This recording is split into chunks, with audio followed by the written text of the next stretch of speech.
여러분 그 믿음, 신앙에 대해서 한번 고민해 보신 적 있으세요? 신앙이 뭘까? 도대체 뭘 신앙이라고 할까? 여러분 신앙 생활에 대해서는 한번 고민해 보셨습니까? 우리가 신앙 생활은 왜 해야 될까요? 믿고 그냥 천국 가면 그만인데 신앙 생활은 왜 해야 될까? 이런 고민 안 해보셨어요? 제가 사람들 요즘 가끔 만나다 보면은요, 그 신앙 생활에 대해서, 신앙에 대해서 두 가지 오해를 갖고 있는 것 같아요. 신앙에 대해서. 두 가지 오해인데 어떤 오해를 갖고 있냐면, 신앙은 나약한 사람들이나 갖는 것이다. 신앙은 힘없는 나약한 사람들이나 갖는 것이다. 이렇게 오해를 한 것 같아요. 그래서 왜 그러냐 그랬더니 성경에도 표현이 여호와는 나의 힘, 지혜, 산성, 피할 바위, 그늘. 그러니까 무조건 도망다니는 사람들이 하나님께 도망가려고 하는 거 아니냐. 그런 거예요. 그러니까 그런 거 같이 들려요 또, 그죠? 오해할 만해요. 의지할 것 없는 사람들이 마지막 지푸라기라도 잡는 심정으로 하나님 붙든 거 아니냐. 그러니까 나약한 사람들이나 믿는 종교다라고 이렇게 오해를 할 만도 해요. 그런 것 같아요. 그죠? 두 번째 이제 오해는 뭐냐면은, 첫 번째가 그러면 이제 나약한 거니까 이렇게 무능한 사람들의 종교라고 한다면, 두 번째는 무식한 사람들의 종교. 모르니까, 무식하거나 감정적이니까 신앙을 갖고 있는 거 아니냐. 여러분 신앙은 비이성적이고 비과학적이라고 생각하는 분들이 요즘 좀 많이 있는 것 같아요. 그러니까 공부를 좀 못하는 사람들이 공부를 좀 잘해가지고 과학을 알면 어떻게 신앙이라는 걸 가질 수 있느냐라고 착각을 하는 거죠. 그리고 오해할 만하죠, 그죠? 사실은 저도 생각해 보면요, 고등학교 때 제 예수님을 영접하고 구원을 받았거든요. 그럼에도 불구하고 목사님들이나 신앙 좋은 분들을 보면은 존경스럽기보다는 좀 무식해 보였어요. 죄송하지만 좀 무식해 보였어요. 뭐 무조건 믿으라고 하질 않나. 성경에 나와 있으면 받아들여야지 뭘 의심하냐. 그리고 저랑 디베이트 하다가 할 말이 없으면 기도해보라 그러질 않나. 그죠? 기도해봐. 그러니까 무식해 보이기는 했어요. 게다가 똑같은 성경인데 이 목사님은 이렇게 해석하고 저 목사님은 또 저렇게 해석을 하니까 아이고야, 자기의 삶과 경험에 따라서 마음대로 해석할 수 있구나. 지 맘대로 해석하는 성경 뭐 배워서 하는 것 같지는 않다. 왜냐면 배웠으면 좀 일치되는 게 있어야 되잖아요. 목사님들이 신학교 간다는 건 알고 있었는데 뭐 이 목사님 이렇게 하고 저 목사님 저렇게 하면 서로 배우는 것 같지 않는데 이렇게 생각을 했었던 거예요. 여러분 학교에서는 진화론을 가르치고 교회에서는 창조론을 가르치죠. 두 가지는 명백하게 다르잖아요. 그러니까 사람들이 증명할 수도 없고 증명되지도 않는 신을 믿는 거, 거기다가 창조가 아니라 진화가 좀 더 맞지 않냐. 진화라는 걸 더 많이 들으니까 우리는요, 일상생활에 진화가 많잖아요. 조금만 발전해도 우리가 오 진화됐어 이러잖아요. 그러니까 이제 그런 식으로 얘기를 하다 보니까 아무래도 신앙은 생각이 없거나 과학적인 사고 능력이 없는 좀 무식한 사람들이 갖고 있는 거 아니냐라고 오해할 만하다는 거죠. 그러니까 두 가지를 요약을 하면 무식한 사람, 무능한 사람하고 무식한 사람, 그죠? 무능, 무지, 그죠? 무능, 무지의 종교가 신앙이 아니냐라고 착각을 한다는 거예요. 그런데 여러분 생각해 볼게요. 과연 신앙은 무능한 사람들이 믿는 것일까? 정말 능력 없는 사람들이 신앙을 믿는 것일까? 여러분 생각해 봤을 때 제가 작년에 그 미주총회가 한국에서 있었잖아요. 그 3일 정도 순교지를 방문할 기회가 있었어요. 순교지. 기독교 순교지. 신안이라고 혹시 아세요? 신안? 신안이 별명이 천사의 섬이래요. 천사의 섬. 근데 이 천사라는 의미도 있는데 섬이 1004개가 있대요. 딱 1004개는 아니에요.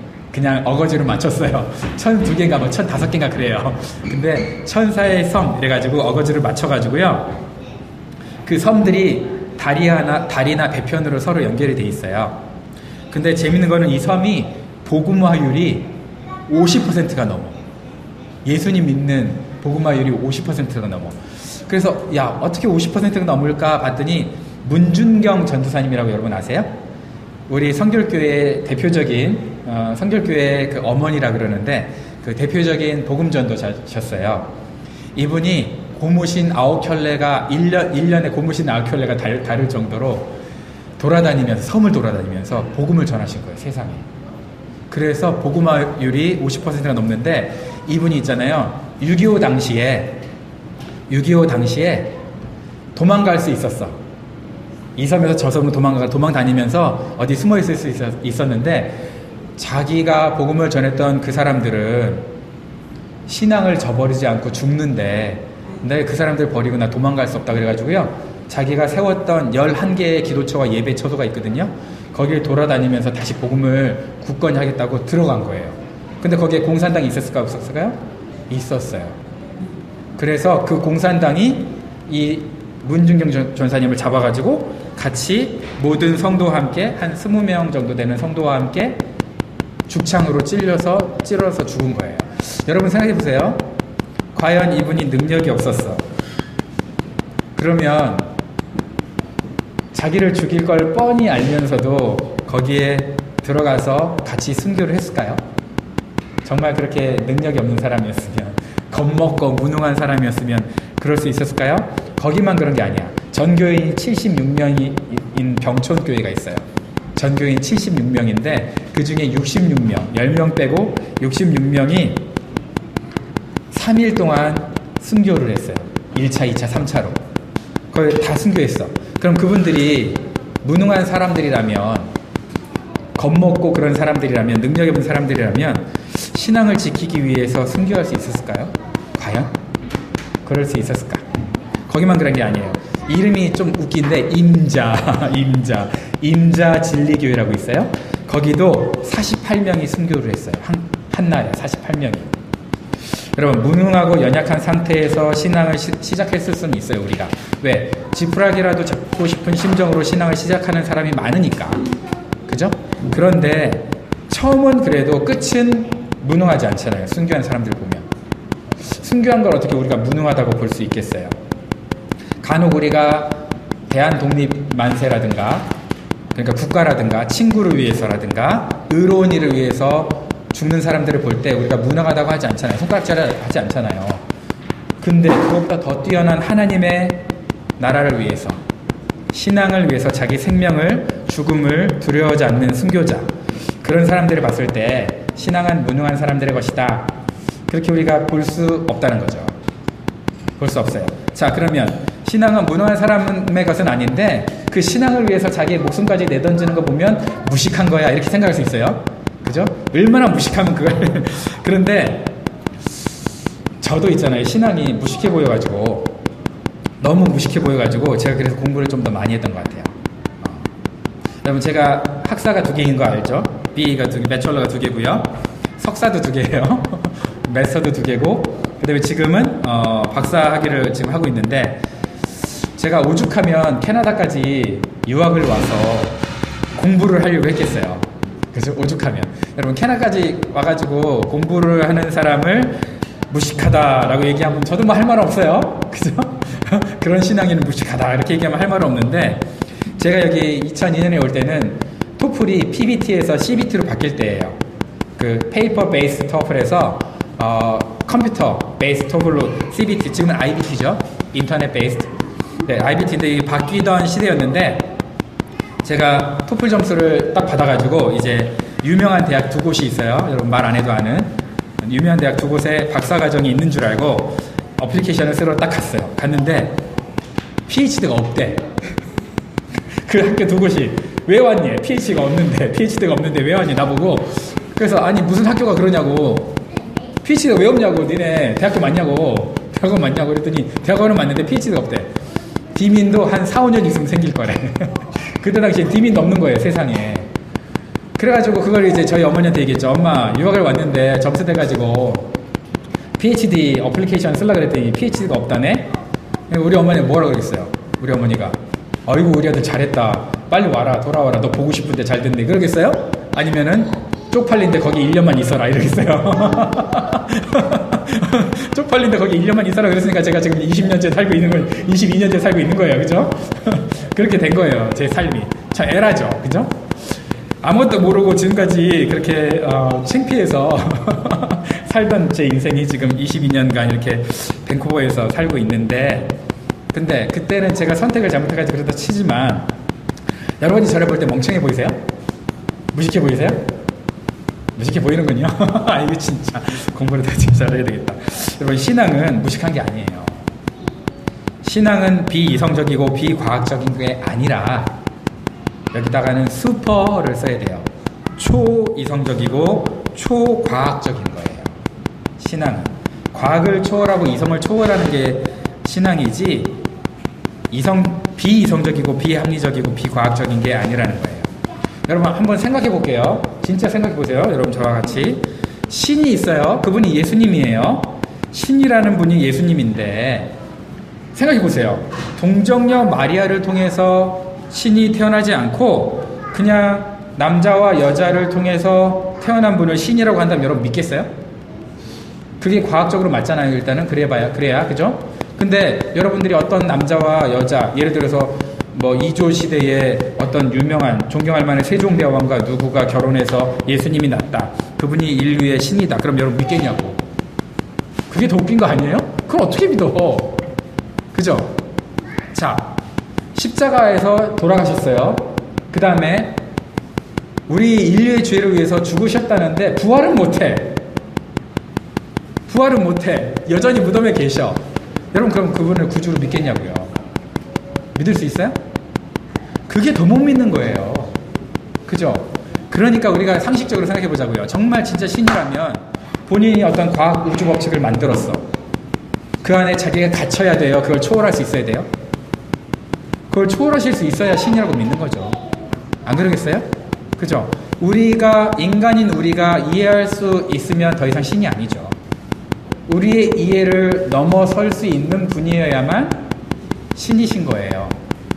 그렇지 않겠어요? 그래서 저는 그렇게 생각을 했어요.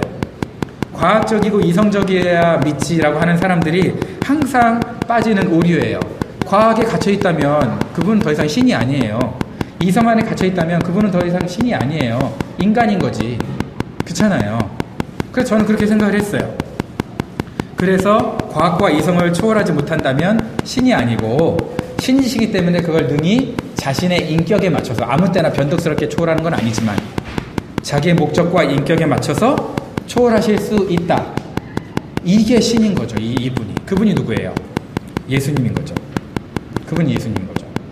여러분 참고로 우리가 진화론도 한번 생각을 해볼게요. 여러분 진화론 많이 듣잖아요. 교회에서는 제가 창조론 52주 예배 동안 한 3-4번밖에 얘기 안 하는데 그죠? 여러분 밖에 나가면 무조건 창조보다 진화예요. 그걸 많이 들어요. 근데 진화도 생각해 볼게요. 제가 여러분 잘 여러분 저를 좀 우습게 볼 수 있지만 저는 메이저 배철러가 띠얼러지이기 전에 지네틱스입니다. 유전학입니다. 유전학이에요. 유전학인데 제가 유전학 실험실에서 최첨단 장비를 갖춘 실험실에서 1년간 있었어요. 1년간 있었는데 하는 게 뭐냐면은 세포를 배양하고 거기서 단백질을 만들고 단백질의 독성을 제거해서 백신을 만든다든지 다른 걸 만드는 거예요. 그걸로 이제 우리의 인간의 영생까지는 아니지만 인간의 질병을 치유하는 그런 것들을 만드는 거예요. 초기 크리스퍼라고 들어보셨죠? 못 들어보군요. 크리스퍼가 뭐냐면 유전자 가위라고 유전자와 유전자를 잘라가지고 거기다가 우리가 필요한 유전자를 집어넣어서 만드는 거를 크리스퍼라고 해요. 크리스퍼 그 초기 단계에 기술을 완벽하게 보유하고 있는 학교였어요. 거기서 우수한 두뇌들이 몇 명이 모여가지고 이제 하는데 거기에 제가 있었어요. 당시에 어떤 일이 있었냐면 휴먼 게놈 프로젝트 들어보셨죠? 휴먼 게놈 프로젝트니까 인간을 게놈으로 만드나 보다. 그게 아니고 휴먼 지놈이라 그래요. 게놈이라 하면 이상해서 그래서 휴먼 지놈, 그죠? 유전자 그 지도를 만드는 걸 하는데 그 복제해서 사람까지 만들겠다는 야심찬 포부를 가지고 그때 그게 한참 진행 중이던 그 시점이에요. 그래서 이제 우리는 인간도 만들 수 있다 그런 생각을 갖고 있었어요. 사람들이 대부분 과학자들이. 그때 무신론 선배가 제가 이제 갈등을 하다가 신학으로 이제 전향해야 되겠다 싶을 때였거든요. 그래서 제가 실험실 나올라 그랬어요. 실험실 나올라 그러면 저를 아껴주는 선배가 저를 좋아할까요? 싫어할까요? 당연히 싫어하겠죠. 그죠? 왜냐면 자기 밑에서 열심히 같이 으쌰으쌰 했는데 저 인간이 나간다니까 싫죠. 물론 저를 인격적으로 싫어한 건 아니었어요. 서운해서 싫어한 건데 싫으니까 이제 저한테 뭐라고 하겠어요. 야, 과학이 최고야. 무슨 신학을 하려 그래. 진화론이 맞잖냐. 봐봐라. 생각해봐. 우리가 이렇게 해가지고 지금 이걸 만들었어. 봐라. 이제는 우리가 사람도 만드는 시대가 됐는데 사람도 만들 수 있어. 근데 창조를 믿고 네가 신학을 하겠다고? 진화가 맞는 거잖아. 생각을 해봐. 우리가 지금 사람도 만드는 판에 이렇게 얘기하는 거예요. 그때 제가 뭐라고 했겠어요? 뭐라고 했겠어요? 딱 여러분 같은 뭐라고 하시겠어요? 궁금하죠? 오늘은 여기까지. 하면 좋겠죠? 궁금하죠? 제가 뭐라고 했냐면요, 여러분, 나노, 그 실험실에서는 초를 잴 때도 나노 단위로 해야 돼요. 우리가 초시계로 딱 하면 안 돼요. 그 돌리는 기계를 나노 단위로 실행하게 우리가 컴퓨터로 조작을 해야 돼요. 그러니까 나노 단위로 시간을 재죠. 마이크로 피펫이라고 들어봤어요? 피펫이 이렇게 피펫만이라고 하는데 피펫인데 그걸 마이크로 단위로 그거를 조작을 해야 돼요. 그러니까 막 우리가 눈으로 봐야 대충 막 한 방 이거 안 돼, 큰일 나. 그럼 실험 전체가 망가져요. 마이크로 단위로 해야 돼요. 그리고 바람과 습도 조절해야 돼요. 심각한 건 뭔지 알아요? 그 무균실 안에 배양할 때 빼고는 주변을 자외선으로 다 모든 균을 죽여야 돼요. 장난 아니에요. 그렇게 엄청난 최첨단 장비를 가지고 실험실에서 뭔가 결과를 만들어내요. 그런데 그 결과를 만들어낸 걸 보고 사람들은 뭐라 그러냐면, 봐봐라, 단백질이 나왔잖냐, 원시 지구에서 단백질이 생길 수 있다, 이렇게 얘기를 해요. 그죠? 그런데 그 실험실에서 가장 중요한 게 뭘까요? 최첨단 장비도 중요하지만 뭘까요? 이거를 이해하고 조작하는 연구원이 가장 중요해요. 박사가 중요해요. 박사 밑에 있는 연구원들이 중요하다고. 박사와 그 연구원들이 없으면 그냥 500년간 놔두면 거기서 단백질이 나와요, 안 나와요? 안 나오죠. 그러니까 지성 있는 사람이 이걸 어떻게 해야 돼요? 조작을 해야 돼요. 컨트롤 해야 돼요. 그죠? 그래서 제가 그랬어요. 그 형한테, 선배한테, 형, 아마 그게 한 10억은 넘었을 거야, 그 당시에. 그 모든 게 엄청 비쌌으니까. 10억이야 뭐야, 뭐 100억이 넘었을 수도 있어요. 잘 몰라요. 엄청 비싼 거 다 갖다 놨으니까. 이 최첨단 장비를 가지고 당신이 조작을 해서 겨우 얻어낸 결과라면 이게 원시 대기에서 수억 년간 그냥 내비두면 된다고? 될 것 같으세요, 여러분? 안 되잖아. 사람이 조작해서 한 거 아니에요. 그러면 사람이 조작하고 사람이 최첨단 장비를 사용했다는 건 뭐예요? 그래서 겨우 만들어졌다. 그러면 원시 대기로 간다고 칩시다. 우리가 모든 게 다 준비됐다고 쳐요. 그때 하나님이 그거를 블록 맞추듯이 조작하지 않았다면 나올 수 있어요? 뭔가 하나라도? 안 나오잖아요. 자, 그럼 이게 진화의 증거예요? 창조의 증거예요? 자, 쉽게 얘기할게요. 그러면 이게 지가 알아서 멋대로 우연히 됐다는 얘기예요? 누군가는 이걸 반드시 실험을 하고 조작을 하고 컨트롤을 해야만 결과가 나온다는 얘기예요? 컨트롤 해야만 결과가 나온다는 얘기잖아요. 그러니까 저는 같은 실험실에서 최첨단 장비를 보면서도 결과가 나올 때마다 역시 하나님 최고다. 야, 우리가 이렇게 죽어라고 노력한 거 하나님은 말씀만으로도 하시는구나. 나는 이렇게 믿는데 다른 사람들은 그걸 뭘로 믿어요? 이러니까 진화지. 그러니까 이게 우리가 둘이 싸울 수밖에 없는 거죠. 최첨단 장비와 우수한 두뇌가 반드시 필요한 실험실에서 겨우 얻은 결과라면, 여러분, 이 살아있는 이 컨테미네이션도 빠르고, 그죠? 조절할 수도 없고, 바람이 한번 불어버리면 어떻게 될지도 모르는데, 그죠? 이런 세계에서 인간이라는 존재를 설계하고 만드신 분이 있을까요, 없을까요? 있다는 게 결론이잖아. 그죠? 있다는 게 결론이잖아. 이게 논리적인 거잖아요. 그래서 제가 그 얘기를 우리 선배한테 얘기하고, 그렇다고 제가 이걸 뭐 무리하게 얘기하진 않았어요. 선배한테 얘기를 하고 제가 박차고 나와서 신학으로 전향을 한 거예요. 그래서 제가 이제 신학을 했는데, 여러분, 믿음은요 단순한 것처럼 보이지만, 여러분, 제가 단순하게 신앙생활하는 것처럼 보이죠. 결정과 살아가는 건 단순하게 살아갑니다. 근데 제 머릿속은 굉장히 복잡해요. 그래서 저는 목사님들이 신앙은 단순한 거야, 순종은 단순하게 하는 거야, 이렇게 얘기할 때 저는 거기에 맨날 반대했어요. 무슨 믿음이 단순해요? 신앙이 단순해요? 순종이 단순해요? 순종하기까지의 얼마나 그 복잡한 과정이 있어요. 그죠? 여러분, 단순한 게 아니야. 신앙은 그렇게 얘기하면 안 돼. 그러니까 신앙이 단순히 무식한 줄 알죠.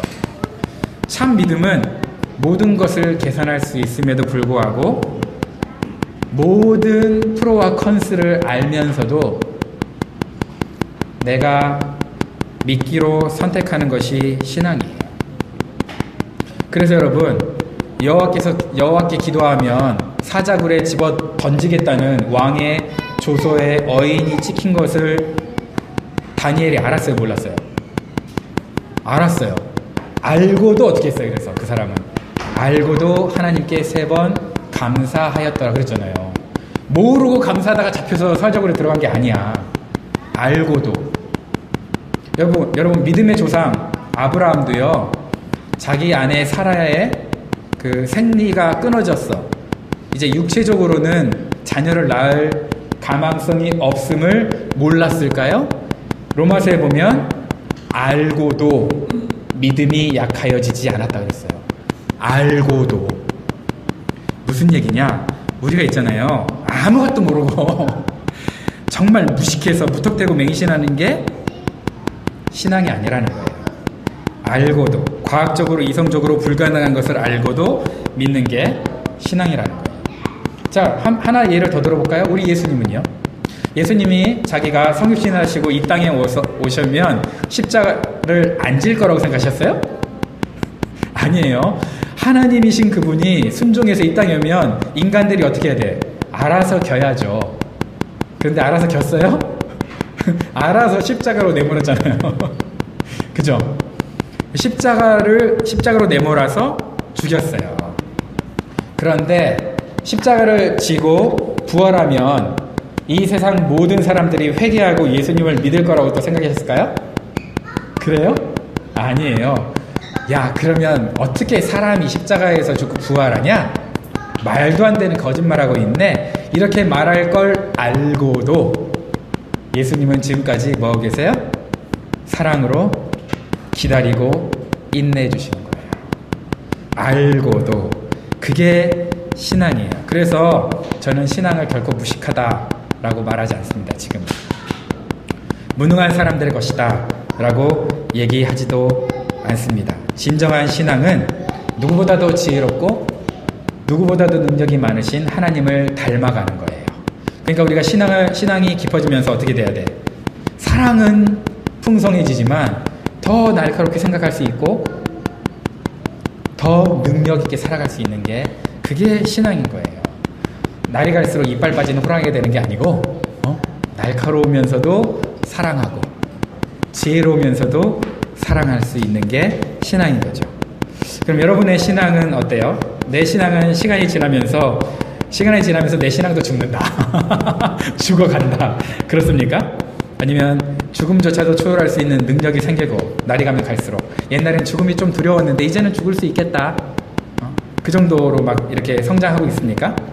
모든 것을 알면서도 이러면 내가 진짜 손해 많이 보는데 내가 왜 저 사람한테 용서를 해야 돼? 내가 왜 내 자존심을 꺾어야 돼? 내가 이렇게 하면 나만 손해보는데 내가 왜 그래야 돼? 여러분, 그런 생각이 들면서도 여러분이 순종을, 용서를, 사랑을 선택하시는 겁니까? 뭐예요? 그죠? 그래야 여러분이 진짜 신앙이라는 거예요. 그래서 만왕의 왕 되신 하나님을 우리가 믿으면서 무능해 보일 수 있고 무지해 보일 수 있지만 그 모든 것들을 이겨내고 우리가 성숙한 모습으로 살아가는 것을 믿음이라고 하는 거예요. 그걸 오늘 쉬운 말로 이렇게 얘기했어요. 믿음은 바라는 것들의 확신이요 보이지 않는 것들의 증거입니다 라고 얘기하고 있어요. 여러분, 확신과 증거 뭘까요? 쉽게 얘기하면 우리의 삶의 모습이라는 거예요. 그죠? 우리의 삶의 모습이 확신을 가지고 사는 것 같고 증거가 된다는 거예요. 우리의 삶으로 믿음이 드러나는 거죠. 옛날 우리 아버지께서 한번 실망해가지고, 크리스찬이라는 사람들한테 실망해가지고 저한테 이렇게 얘기한 적이 있어요. 야, 부흥회 갔다 왔는데 있잖아, 사람들이 부흥회 할 때 아멘 아멘 막 하면서 은혜 받고 기도할 때는 눈물 콧물 다 짜. 그런데 나올 때 보니까 내 신발이 없어졌어. 새 신발을 신고 갔는데 누가 헌 신발 놔두고 우리 아빠 새 신발 신고 튄 거예요. 그게 신앙이야. 그게 신앙. 고무신 거꾸로 바꿔 신고 가는 걸 신앙이라고 하면 참 내가 아유. 그런데 그 말을 할 때요, 저도 그 경험을 느꼈어요. 아디다스 신발 처음 샀어. 용돈 모아가지고 되게 비쌌거든요. 중고등부 수련회가 있어가지고 어떻게 했을까요? 신고 갔어. 중고등부 수련회, 연합수련회였어요. 우리 교회만 있는 게 아니고 연합수련회 다 끝나고 내 신발이 없어. 아디다스가 없고 아도디스가 있어. 누가 아도디스 놔두고 내 아디다스를 신고 간 거야. 여러분, 도대체 은혜 받았다는데 은혜 받은 열매가 뭐예요? 뭐가 도대체 은혜를 받은 거예요? 우리는 왜 삶이 그 모양이에요? 그게 확신이고 그게 증거입니까? 그게 아니라는 거예요. 알겠죠? 그러면 믿음의 확신은 내적인 거예요. 나한테 있는 거고요. 증거는 뭐예요? 다른 사람이 나를 봐도 인정해 주는 게 증거거든요. 그죠? 그러면 여러분이 생각했을 때 신앙생활은 어떻게 하는 거냐? 내가 잘 먹고 잘 살기 위해서 하는 게 아니라는 거예요. 병천교회 성도들이요, 아까 전에 말씀드렸던 병천교회 66명이 순교했던 그 교회 성도들이 66명이 너무 많아. 공산당이 20명밖에 안 되는데 66명이 3대 1이야 지금. 그냥 교회 식구들이 저 새끼들 그냥 우리가 해버릴까? 총도 몇 개 없으니까 우리 목숨 걸고 싸워서 저 해버리면 이길 수 있어요? 그죠? 근데 그렇게 해버릴까? 그런 생각 안 들었겠어요? 들었죠. 그리고 공산당 입장에서는 60명을 한꺼번에 죽일 수는 없으니까 세 차례로 나눴어요. 제가 한번 설교했던 것 같은데 1차, 2차, 3차로 나눴어요. 1차 때는 몰랐어. 근데 2차, 3차는 자기네들이 죽을 걸 알았을까 몰랐을까? 알았어. 도망갈 시간 있었을까 없었을까? 있었어요. 이 사람들 도망갔다고 믿음이 없는 거예요? 아니잖아요. 누구 하나 손가락질을 어떻게 해요? 여러분, 죽이겠다는데 도망간 게 당연한 거 아니에요. 누구 하나 손가락질 하지 않아요. 그런데 그분들 중에 도망가서 살 수 있음에도 같이 도망가자고 얘기했는데도 불구하고, 도망갈 기회가 있었는데도 불구하고 도망가지 않은 이유가 밝혀졌는데요. 다 그런 건 아니겠지만 몇 분이 도망가지 않은 이유를 얘기하고 순교를 했대요. 도망가지 않은 이유가 뭐라고요? 제가 한번 설교했는데 기억나세요? 내가 도망가는 게 죄도 아니고 큰 흉도 아니지만, 혹여나 내가 도망가면 내 도망가는 내 모습을 보고 마을 사람들이 신앙도 가짜구나, 신앙도 가짜구나, 그렇게 오해할까봐. 그거 좀 오해하면 어때? 그 사람은 다른 기회로 예수님 믿을 수도 있잖아. 그거 오해할까봐 내가 안 죽는다, 내가 죽음의 길로 간다고? 저 같으면 모르겠어요. 그죠? 그 오해하는 건 그 사람 몫이고 난 진짜 신앙 갖고 있는데? 그죠? 내가 예수님 부인한 것도 아니고. 그렇잖아요. 근데 오해할까봐, 그리고 그거 가지고 하나님을 조롱하고 예수님을 안 믿으면 어쩌나 라고 생각해서 도망가지 않고 죽음을 선택했다는 거예요. 우리의 신앙과 너무 다르지 않아요? 남의 고무신 바꿔 신고 도망가는 거하고, 그죠? 다른 사람이 내 실수 때문에, 선택 때문에 예수님을 안 믿을까봐 순교를 각오하는 거하고 너무 다른 신앙이라는 거죠. 우리의 신앙이 너무 다르다는 거죠. 사랑하는 우리 예담교회 식구 여러분, 우리 교회 이름이 예담입니다. 예수님을 닮아가는 교회. 정말 우리의 삶을 통해서 무능한 사람, 무지한 사람이 믿는 종교가 아니라 정말 진리를 보여주는 삶, 그리고 저게 진리로구나, 정말 진리니까 저렇게 살아가는구나 라고 보여줄 수 있는 삶의 증거, 열매, 그게 저와 여러분들에게 풍성했으면 좋겠습니다. 그런 삶으로 좀 살아갔으면 좋겠습니다. 다른 사람들에게 못 살아도 우리는 예담교회잖아요. 이름이 예수님 닮기 때문에 우리는 그런 저와 여러분들이 되시기를 주님의 이름으로 축원합니다.